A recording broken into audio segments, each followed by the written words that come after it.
gracias a mi Dios siempre que me acuerdo de vosotros. Siempre en todas mis oraciones, rogando con gozo por todos vosotros, por vuestra comunión en el Evangelio desde el primer día hasta ahora. Y dice el versículo 6, estando persuadido de esto, que el que comenzó en vosotros la buena obra, la perfeccionará hasta el día de Jesucristo. Quiero que lean conmigo el versículo 6 en alta voz, por favor. Estando persuadido de esto, que el que comenzó en vosotros la buena obra, la perfeccionará hasta el día de Jesucristo. ¿Cuántos dicen amén? Gloria a Dios. Después hablaremos de este texto, si Dios lo permite. Quiero ponerles a continuación, no sé si ya las tienen preparadas arriba, una serie de fotografías de los lugares, de los cultos donde hemos estado, para que ustedes puedan ver también un poquito pues lo que hemos hecho en esta semana que ha sido muy intensa, esta semana que ha pasado muy rápido, pero el Señor, gracias al Señor, nos ha dado fuerzas para poder estar en todos estos lugares. Y justamente esta fotografía que ustedes están viendo ahora mismo, la tienen ahí en las pantallas. ¿Molesto aquí en el centro yo? ¿Un poquito? ¿No? Ustedes ven, ok. El que no vea se ponga de pie. Hay unos hermanos cristianos, evangélicos, lógicamente, de Haití, que han construido ese salón. Es una iglesia que se alquila a otras congregaciones. Esto es una cosa muy típica allí en los Estados Unidos, que una iglesia se alquila para varias congregaciones. Y el último día que tuvimos, nos congregamos en ese auditorio realmente precioso, es de unos hermanos, ya digo, haitianos, y el salón se quedó pequeño. Lamentablemente no dejaron entrar a mucha gente que se quedó fuera por el problema del seguro, que no pueden entrar todos por seguridad, etcétera. Pero ahí tuvimos el culto de despedida. El domingo a la tarde fue realmente una reunión preciosa.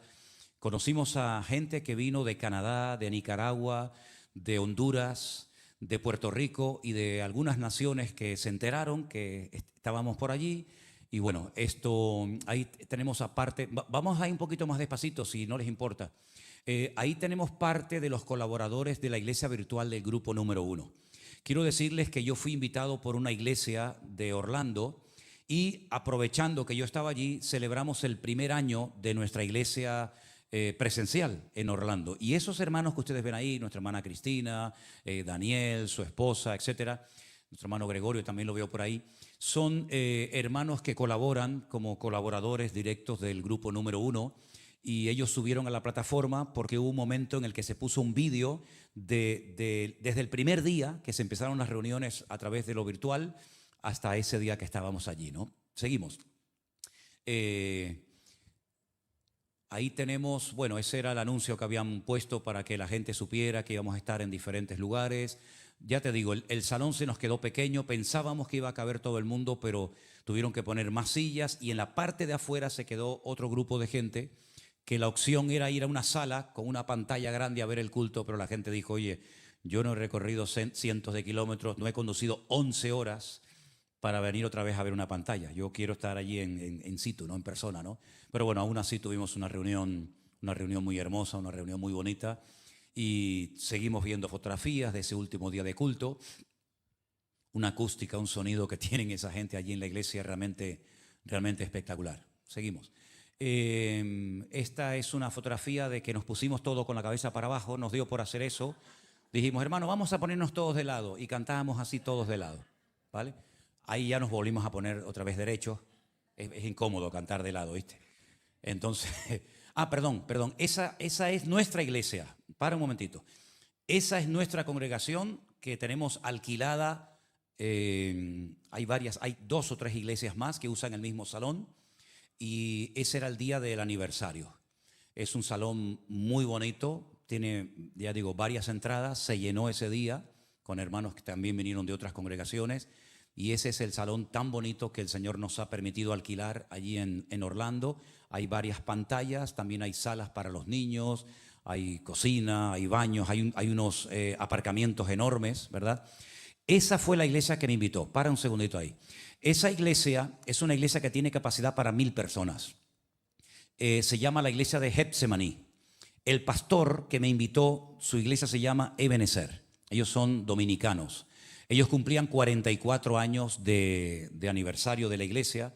Entonces, como no cabían, porque es una iglesia relativamente pequeña, hablaron con el pastor de esa iglesia, que es amigo de él, y nos prestaron durante 3 días, jueves, viernes y sábado, esa hermosa congregación que tiene capacidad aproximadamente para unas 1000 personas, ¿de acuerdo?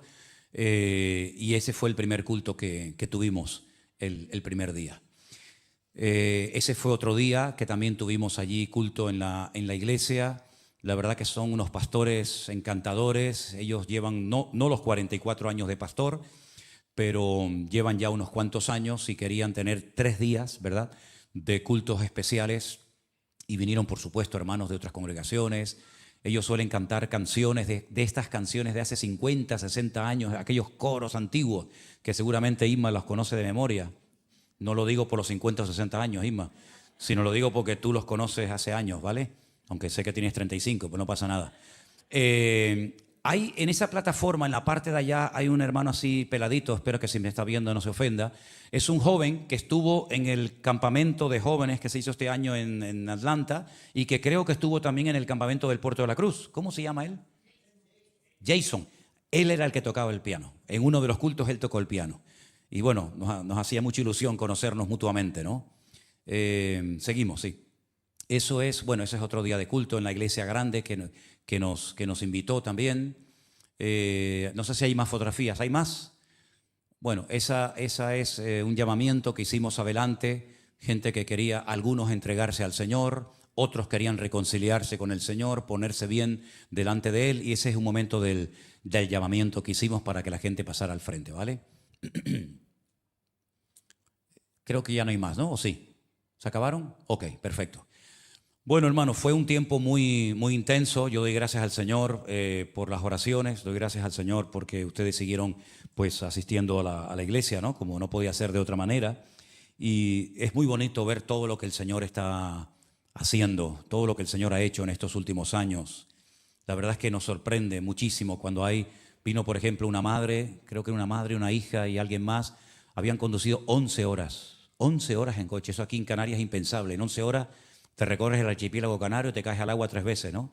11 horas conduciendo para venir a un culto. Interesante, ¿no? Y 11 horas para volver otra vez a su casa. Tremendo, un esfuerzo que hace la gente, increíble. Una hermana se enteró a última hora, una hermana cubana que vive en la ciudad de Toronto, en Canadá, y compró su billete de avión, se vino solamente a ese culto del domingo a la tarde, y así podríamos contarles un montón de testimonios de familias enteras que conocieron al Señor en este tiempo. Por eso yo siempre digo que una de las cosas que tenemos que tener en nuestra vida permanentemente es gratitud. ¿Se acuerdan ustedes aquel famoso cartelito que muchos de nosotros hicimos durante los días del confinamiento? ¿Qué decía? Prohibido quejarse. No lo tires, míralo de vez en cuando, recuerda lo que dijimos en aquellos días, porque el ser humano, parece mentira, tiene siempre como una tendencia a quejarse, ¿verdad? Siempre parece que hay un motivo para estar triste o para quejarnos o para lamentarnos. Bueno, yo generalmente en los aviones duermo muy profundo. Tengo la bendición, yo sé que a muchas personas les cuesta dormir en el avión, pero yo tengo 2 cosas que me pasan constantemente y yo se los cuento como secreto. Cuando en alguna ocasión tengo tiempo y voy a la playa, nada más poner el pie en la arena, solamente poner el pie en la arena, me entra un hambre impresionante, tremendo, tengo que comer lo que sea. Y cuando voy en un avión, nada más entrar, me entra un sueño, hermanos, pero un sueño tremendo. Pero en esta ocasión, cuando viajábamos, porque hicimos escala, no fue un vuelo directo, empecé a leer el libro de Lamentaciones. En hebreo no se llama Lamentaciones. A mí siempre me llamó la atención cómo es posible que la Biblia dice que no tenemos que lamentarnos ni quejarnos y luego encontremos un libro en la Biblia que se llame Lamentaciones. Es como una incoherencia, ¿no? Pero es que no se llama Lamentaciones. El libro de Lamentaciones empieza con las palabras cómo, ¿no? Cómo ha quedado la ciudad vacía. Entonces se llama el libro de cómo, pero no de comer, sino de exclamación, ¿no? ¡Ey, cómo! Y es un libro tremendo porque ellos llegaron a pensar, nunca entrarán y atacarán y destruirán nuestra ciudad y nuestro templo. Pues se equivocaron. No solamente entraron, sino que la quemaron, la saquearon y cientos o miles de personas perdieron la vida y otros tantos fueron llevados al cautiverio. Y estuve leyendo todo el libro de Lamentaciones, hay expresiones tremendas, ¿no? Expresiones tremendas y es un libro que nos conmueve el alma y nos muestra que cuando el creyente se confía excesivamente en sí mismo, cuando baja la guardia y quiere vivir de una gloria pasada y no de un renuevo constante y permanente, podemos llegar a cometer grandes equivocaciones y abrir puertas y grandes brechas al enemigo, y el enemigo cuando entra difícilmente quiere salir. Así es que no bajemos la guardia, vivamos siempre cerca del corazón del Señor, porque es la única manera, siempre ha sido la única manera, pero más en estos tiempos difíciles en los que estamos viviendo. Como bajes la guardia, como te confíes demasiado, amigo, puedes cometer grandes equivocaciones. El texto que leíamos en esta tarde, quiero volver a leerlo porque es muy interesante la declaración, la confesión de fe que el apóstol Pablo hace aquí a los filipenses.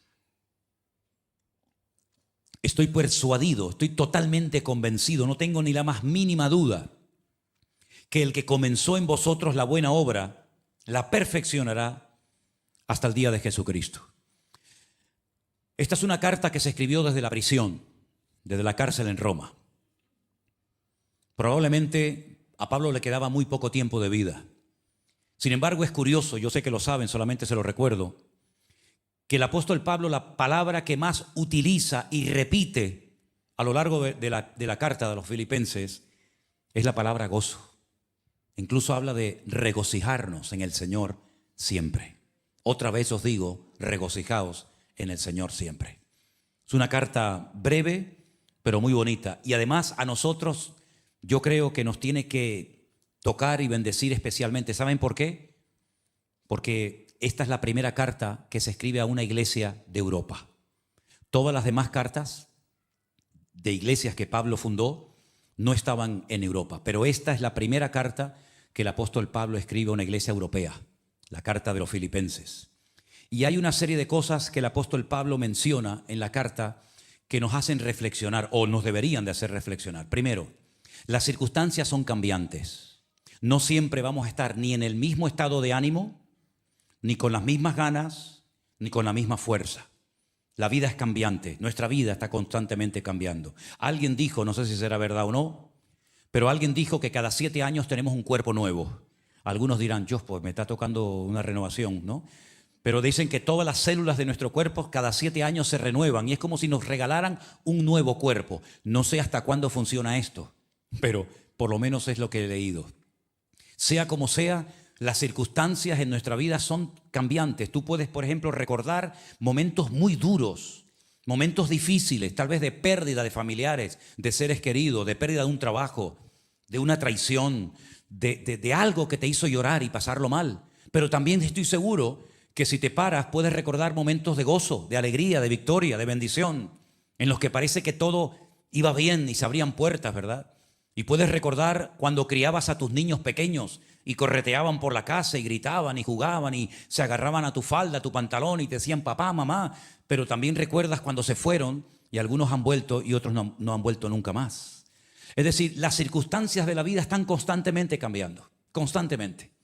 Las estaciones del año son cambiantes. Yo sé que hay países donde parece que siempre hay la misma climatología, pero aquí en Canarias no se nota mucho, pero en la península cuando llega el verano es verano fuerte.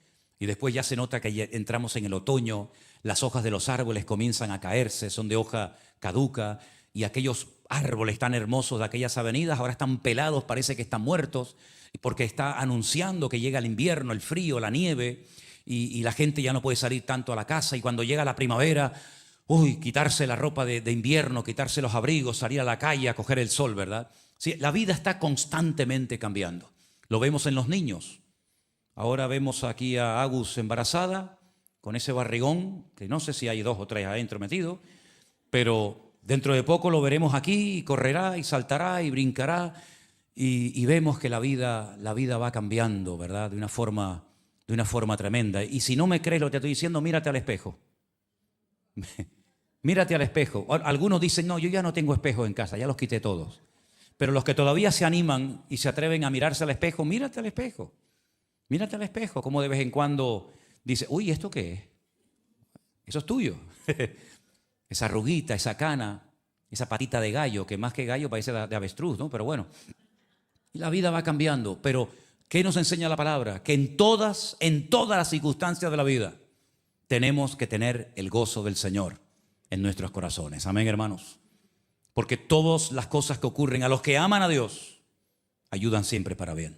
Aún aquellas cosas que no entendemos, aún aquellas cosas que chocan frontalmente contra nuestra voluntad o nuestros deseos, esas circunstancias también Dios, el Señor nuestro Dios, las ha permitido siempre para nuestro bien, para que crezcamos, para que maduremos, para que aprendamos a notar y a sentir la presencia del Señor en todo momento, cuando tienes abundancia y cuando tienes escasez. De hecho, Pablo dice en la carta que él en su ministerio tuvo tiempos de mucha abundancia y también tuvo tiempos de mucha escasez. Dice, pero en todas las circunstancias, en abundancia, en escasez, siempre he aprendido a gozarme, porque el Señor siempre ha sido fiel y Él ha provisto todas y cada una de mis necesidades conforme a sus riquezas en gloria en Cristo Jesús. Amén, hermanos. No solamente las circunstancias son cambiantes, las pruebas que manda el Señor a nuestra vida, que también a veces decimos, ¿por qué me toca a mí esto? ¿Por qué tengo yo que pasar esta prueba? Esa prueba Dios ha permitido que llegara a tu vida. Por eso dice la Biblia, tener sumo gozo, el máximo de gozo cuando estés siendo probado, sabiendo que la prueba de vuestra fe produce paciencia. Así que cuando estés pasando por alguna prueba, si es que estás pasando por alguna prueba ahora o pasarás en el futuro, siempre mantenerte firme, gozoso, alegre, sabiendo que el Señor ha mandado esa prueba a tu vida con un propósito o con varios propósitos. Uno dice, bueno, ya parece que pasé todas las pruebas. Bueno, eso lo decide el Señor, no nosotros. Yo dije en cierta ocasión, lo repito y reitero, que las pruebas son proporcionales a nuestro nivel de fe y de madurez. Dios no se va a equivocar con la prueba que te ha mandado. Las pruebas de David eran las de David, las de Moisés eran de Moisés, las de Abraham eran de Abraham. No se equivocaban para sino que cada prueba ha sido diseñada específicamente para tu desarrollo y para tu crecimiento espiritual. Y en la prueba, en la angustia, en la presión, es donde buscamos al Señor. De hecho, hay un altísimo porcentaje. Alguien hace tiempo hizo una estadística y dijo que más del 75%, es una cifra muy alta, más del 75% de la gente que se atrevió en un día a venir a una iglesia evangélica, sin conocer tal vez a nadie, o aceptando una invitación de alguien, fue porque en el fondo de su corazón, en su vida, había una necesidad, sea física, sea económica, sea matrimonial o de la índole que sea. En otras palabras, no solamente nos gozamos en las circunstancias, sino también en las pruebas que el Señor envía a nuestras vidas. Y Dios nos habla por las circunstancias y también por medio de las pruebas. ¿Cuántos dicen amén? No es que Dios se va cuando estoy pasando un momento difícil o cuando estoy siendo probado. No es que Dios dice, la prueba consiste en estar solo, yo te abandono durante un par de semanas. No. Al contrario, cuanto más está el Señor a nuestro lado, es cuando estamos siendo probados, cuando estamos pasando por el fuego de la prueba, para que nuestra fe sea probada, que es mucho más preciosa que el oro, pero sí o sí, para que sea una fe buena, estable, madura, robusta, tiene que ser probada por el fuego de la prueba. Pero siempre cuando salimos de esa prueba, siempre saldremos mucho mejor de lo que entramos a ella. Amén, hermanos. Gloria a Dios. La primera prueba, por ejemplo, que pasó a Abraham fue dejarlo todo. Ya empezó alto el Señor, ya empezó fuerte, ¿no? Esa sería para nosotros a lo mejor la última. Para Abraham fue la primera, déjalo todo. Tierra, padre, madre, herencia, amigos, todo, déjalo todo y sal de este país a la tierra que yo te mostraré. Una prueba tremenda, Repito, parece que para uno sería la última. Sin embargo, así empezó el Señor. Con una prueba muy fuerte. Si la superaba, vendría otra. Y después vendría otra. Y después vendría otra. Si no aprobaba la primera, difícilmente aprobaría la segunda. Es más, tendría que repetirla hasta que la aprobara con buena nota. Y vemos que Abraham fue probado en muchas cosas, como también el Señor Jesucristo, dice la Biblia, que fue probado en todo. Y aunque era hijo, por lo que padeció, aprendió obediencia. Siempre aprendemos algo cuando sufrimos y lloramos en la vida. De hecho, he dicho muchas veces que lo que se aprende llorando o sufriendo nunca se olvida. Amén.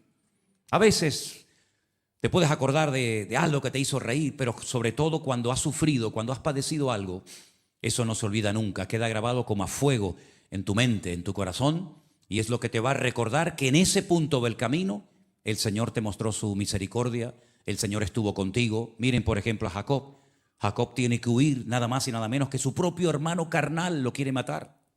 Él tiene que huir, él sabe que su hermano va en serio, está resentido. Una persona resentida es como un animal herido, es peligroso. Él tiene que huir al extranjero, más de 20 años.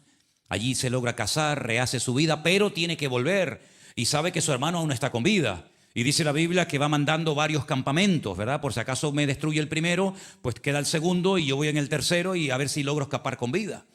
Y para colmo dice la palabra de Dios que se entera que su hermano no viene solo. Su hermano viene con 400 soldados armados hasta los dientes. Jacob dice, de aquí no escapo.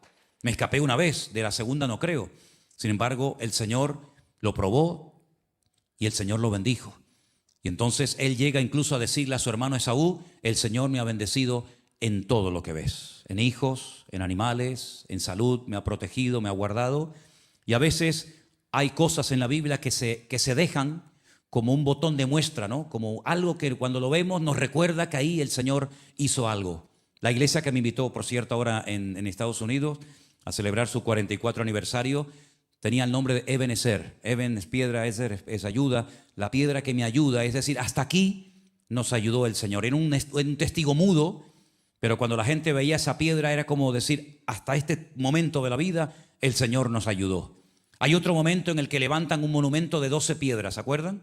Cuando van a salir ya de las aguas del río Jordán, Josué les dice un momento, antes de que las aguas se vuelvan a cerrar y nunca más se vuelvan a abrir, saquen 12 grandes piedras, una por cada familia, una por cada tribu, pónganla una encima de la otra y ahora crucen el río Jordán, para que el día de mañana, cuando alguien pregunte, ¿y esto qué es?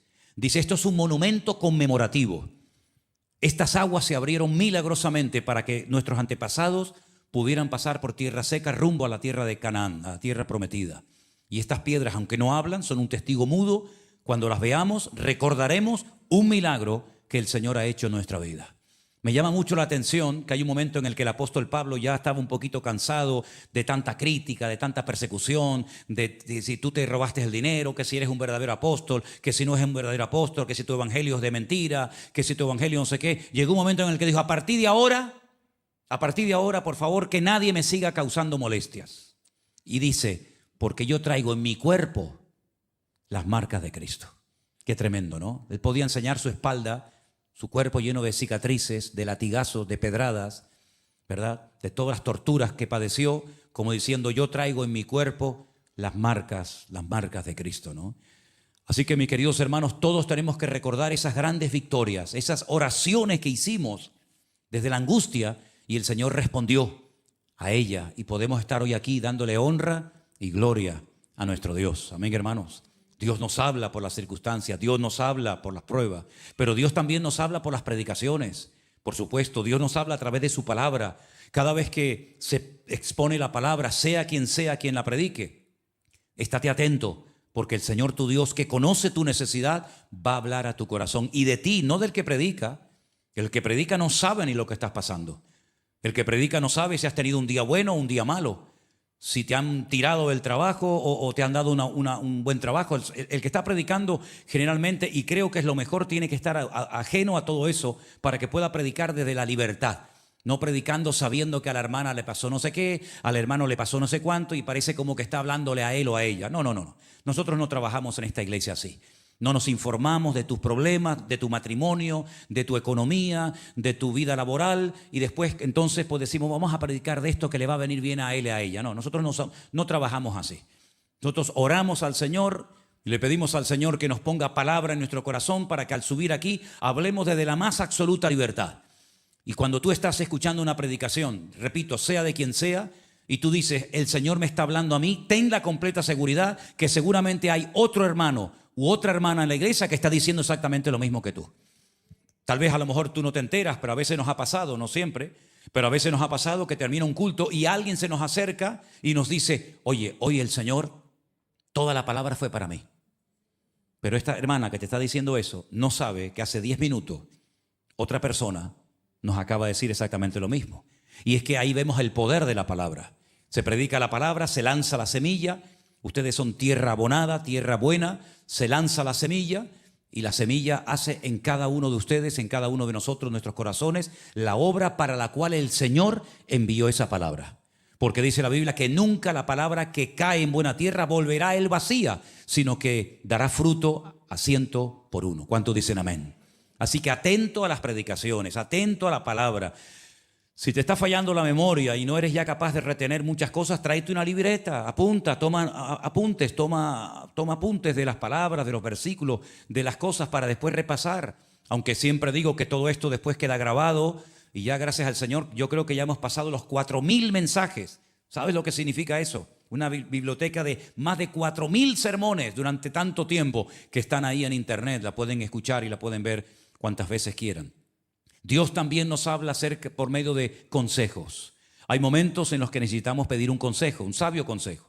Pero no te acercas a una persona que en el fondo te va a decir lo que tú quieres que te diga. Atrévete a acercarte a una persona que sea capaz de decirte a lo mejor no cuando te gustaría que te dijeran sí, o viceversa, ¿verdad? Sí, muchas son las formas como Dios nos habla, pero todo eso, las circunstancias, las pruebas, las predicaciones, los consejos, etcétera, etcétera, el objetivo es que maduremos. Necesitamos urgentemente vivir una vida cristiana madura, comprometida, alineada con el Señor.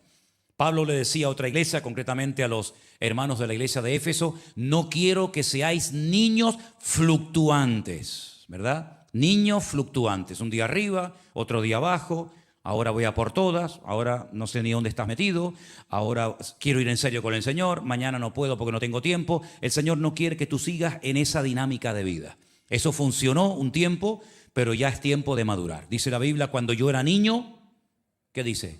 Hablaba como un niño, pensaba como un niño, juzgaba, actuaba como un niño. Mas cuando ya fui hombre, dejé lo que era de niño. Y esas palabras se las dirige el Señor a otra congregación en la ciudad de Corinto, cuando le dice, hermanos, sois niños, sois carnales, pues habiendo entre vosotros celos y envidias, ¿no sois carnales y habláis y os comportáis como hombres?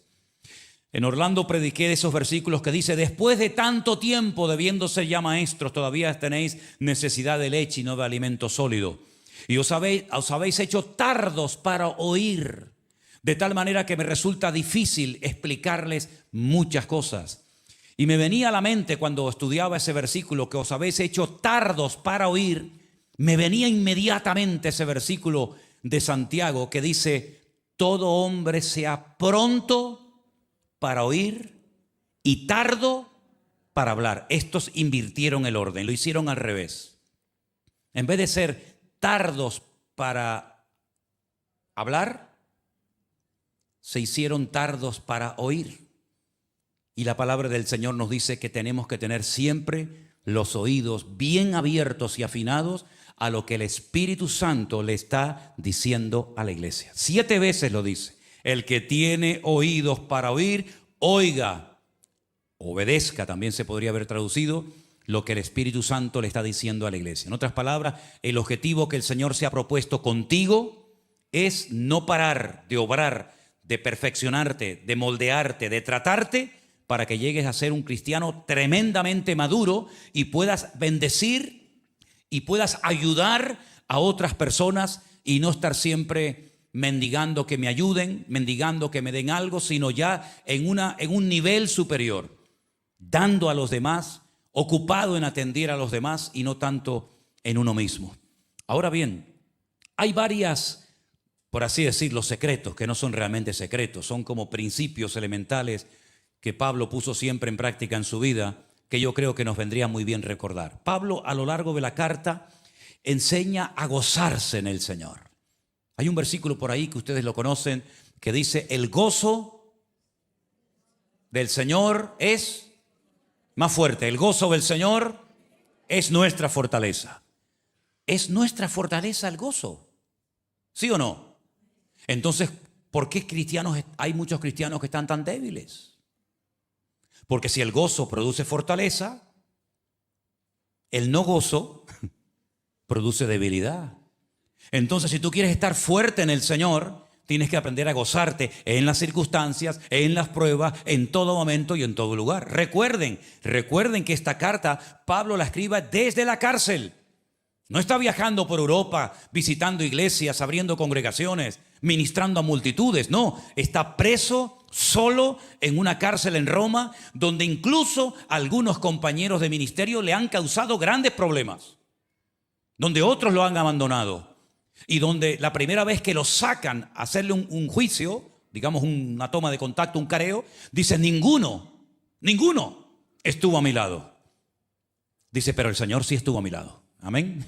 El Señor estuvo a mi lado y me dio fuerzas y pude cumplir con la palabra. Y saben, hay un momento en la carta que él escribe a los filipenses que dice algo muy interesante. Él emplea, digamos, como un término militar que era muy conocido y usado por los soldados romanos, por las legiones de su época. Y él dice: hermanos, quiero que sepáis que aunque estoy en la cárcel, no estáis tristes, porque todas las cosas que me han sucedido han redundado para el progreso del evangelio. Y esa palabra, el progreso del evangelio, hace referencia a una legión romana que va a base de machete, ¿verdad? Y a base de espada, abriéndose camino, conquistando el terreno.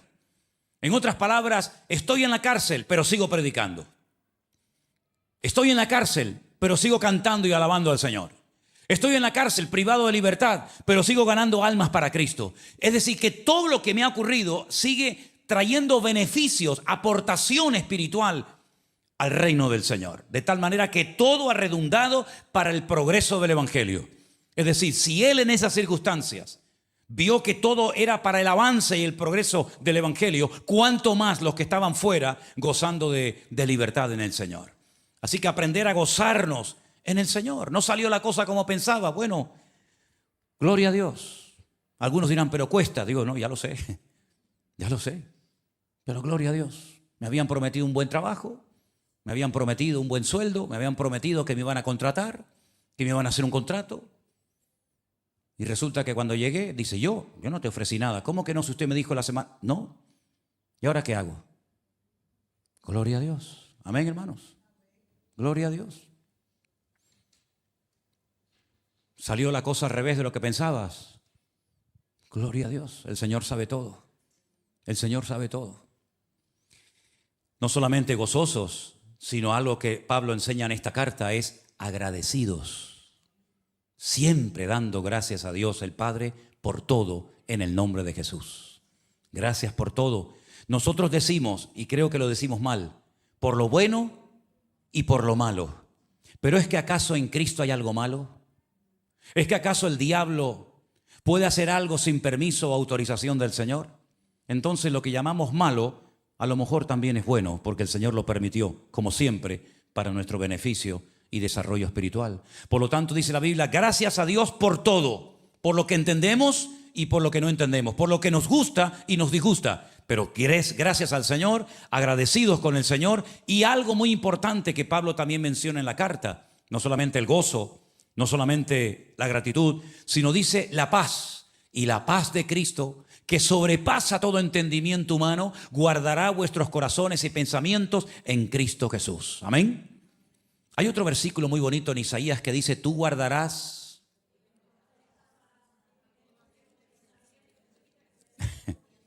Eso es. Tú guardarás en completa paz. En hebreo dice paz, paz, ¿verdad? Porque la paz es completa, no le falta nada. Tú guardarás en completa paz aquel cuyo pensamiento en ti persevera, por cuanto en ti ha confiado. Es decir, la paz del Señor, el mundo no te la dio, por lo tanto no dejes que el mundo te la robe. Es la paz de Cristo. Si la paz que nosotros tenemos no es una paz diferente a la que Él tuvo. ¿Y cómo sabemos que podemos llegar a tener la paz de Cristo? Porque Él lo dijo. Él dijo: mi paz. No dijo: os voy a dar paz, sino Él dijo: mi paz os doy, mi paz os dejo. No como el mundo la da. ¿Cómo era la paz de Cristo, hermanos? Pues ya sabemos que Él era el príncipe de la paz. Pero ¿hay algún pasaje bíblico donde podamos ver esa paz que deja a todo el mundo asombrado a pesar de las circunstancias terribles por las que está pasando? ¿Hay algún pasaje bíblico? ¿Alguien recuerda algún pasaje? Vamos a hacer un poquito interactiva la predicación de hoy. No tengan miedo de intervenir, no es habitual, pero si alguien recuerda algún pasaje donde decimos: ahí está la paz de Cristo de una manera tremenda, ¿me lo puede mencionar? Pero Jesús crucificado. Claro, hermanos, el peor momento de su vida. Pero en ningún momento lo vemos desesperado, gritando, pidiendo socorro, pidiendo auxilio. Incluso sabemos que Él podía bajarse de la cruz, ¿se acuerdan? Si eres el Hijo de Dios, y era el Hijo de Dios, porque en el día del bautismo el Padre dijo, este es mi Hijo amado. Claro que Él sabía que era el Hijo de Dios. Satanás sabía que era el Hijo de Dios. Por eso le tentó de aquella forma tan extraña que para nosotros no sería una tentación. Si eres el Hijo de Dios, dile a estas piedras que se conviertan en pan. Para ti, para mí eso no es ninguna tentación, aunque tenga mucha hambre, porque yo no puedo convertir las piedras en pan, pero Él sí. Hasta la forma como lo tentaba, estaba delatando al diablo, sabiendo a quién estaba tentando. Además, otra cosa muy interesante, hago un paréntesis. Satanás solamente ha tentado en persona, físicamente en persona, en primera persona, a 2 personas. ¿La primera quién fue? ¿A quién? No, a Eva. Para hacer caer a Adán no hacía falta que fuera Satanás. Con Eva llegaba, era suficiente. Al tontorrón con Eva le sobraba. Pero a Eva no. A Eva tuvo que ir Satanás en persona, amigo. Y la segunda persona que tienta a él personalmente, sin lugar a dudas, fue el Señor Jesús. ¿Qué te parece? Pero el Señor Jesucristo demostró una paz tremenda en la cruz, ¿eh? Incluso le decía a uno de sus discípulos, encárgate ahí de tu madre, perdónalos porque no saben lo que hacen, recitando versículos bíblicos, no dejarás que mi alma vea corrupción, no dejarás que mi alma se corrompa en el Hades, ¿verdad? ¿Se acuerdan ustedes del pasaje de la tormenta? ¿La tormenta en la barca? Hay 2 pasajes de tormentas en el Kineret o el mar de Galilea. Una cuando Él viene caminando, que los discípulos están muertos de miedo, que Él dice que se quedó despidiendo a la multitud, orando, ¿se acuerdan? Que Él viene caminando y lo confunden con un fantasma. Esa es una. La otra tempestad es cuando Él va en la barca con sus discípulos y entonces dice que empieza a entrar el agua y hay miedo, hay un viento terrible, el viento le es contrario. Él va durmiendo. Él va durmiendo. Y los discípulos le despiertan y le dicen, Señor, sálvanos, sálvanos, que perecemos. Y Él calma la tempestad y dice, tranquilo, hombres de poca fe, que yo estoy aquí, ¿verdad? Qué tremendo, ¿no? Es la paz personificada. Lo quieren matar en Nazaret, termina de predicar en la sinagoga, lo agarran, lo llevan a un barranco tremendo que hemos estado allí en varias ocasiones en Nazaret. Lo quieren despeñar y dice que Él tranquilamente se mete por en medio de ellos, coge y se va. Increíble, una paz permanente siempre ante la crítica, ante la presión, ante la calumnia, tú eres hijo de Belcebú, etcétera, etcétera, una paz tremenda. Pues esa paz de Cristo que lo caracterizó durante todo su ministerio es la que tú y yo podemos y debemos de tener. Mi paz os dejo, mi paz os doy. La misma paz de Cristo en medio de las circunstancias, en medio de las pruebas, en medio de la enfermedad, en medio de cualquier situación en la que nos encontremos, podemos tener la paz de Cristo. Yo le doy gracias al Señor porque si hay momentos en los que he sentido de su paz, es en los aviones. Yo sé que hay gente que tiene pánico a volar, pero repito, yo es que me quedo frito en el avión. Ahora, no sé si fue para allá o para acá, se movió, ¿verdad? Se movió. Entonces, como a mí cuando me mueven me entra más sueño, porque es como cuando era chiquitito, ¿no? Que te mueven la cuna, pues más sueño me entra, pero como se movía un poquito más de la cuenta, me levanté y Elena me hace. Y digo, tranquilo, no pasa nada. Yo otra vez a dormir. Damos gracias al Señor de que en este mundo loco podemos tener la paz de Cristo. Amén, hermanos. Uno escucha a la gente, las conversaciones, que si esto, que si aquello, que si la guerra por aquí, la guerra por allá, que si lo... Y uno dice, Señor, el texto, ¿no? Algunos dirán de niño. No es de niño. En paz me acostaré y asimismo dormiré, porque solo tú, Señor, me haces vivir confiado. Habla de gozo, habla de gratitud, habla de paz, pero habla de unidad, también habla de unidad, algo muy, muy importante. Yo toqué este punto en el aniversario ahora de nuestra iglesia allí en Orlando. Digo, hermano, hay que mantenerse siempre unidos. En la carta Pablo menciona a 2 hermanas de esa congregación. Una se llamaba Evodia, otra se llamaba Síntique.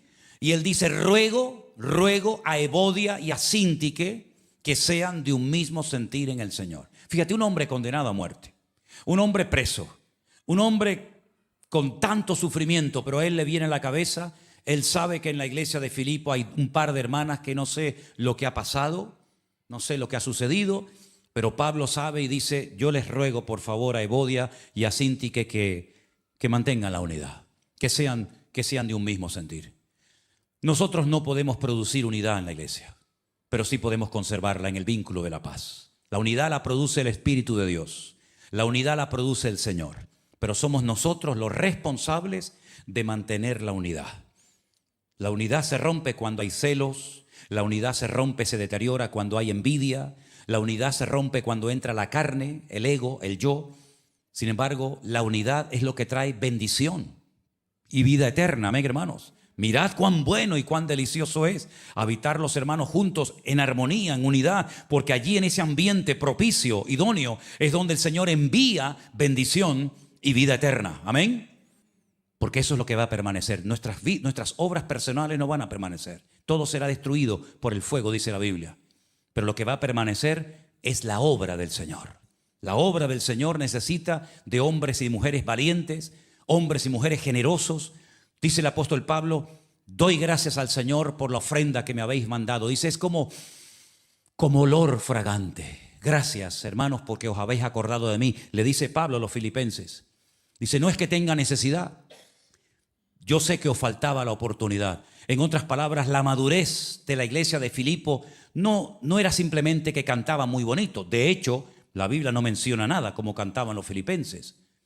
Pero Pablo dice, doy gracias siempre por vosotros, cada vez que me acuerdo en mis oraciones, rogando con gozo con todos vosotros. Y él menciona en el último capítulo, el 4, lo podéis leer si queréis, que se acordaron de que ese hombre que viajaba, ese hombre que comía, ese hombre que tenía gastos, ese hombre que tenía que pagar billetes de barco, ese hombre que tenía que darle de comer a todo el equipo ministerial que viajaba con él, también necesitaba en momentos puntuales de un apoyo. Y entonces los filipenses dicen que en varias ocasiones le enviaron ofrendas para que este hombre pudiera seguir predicando la palabra del Señor.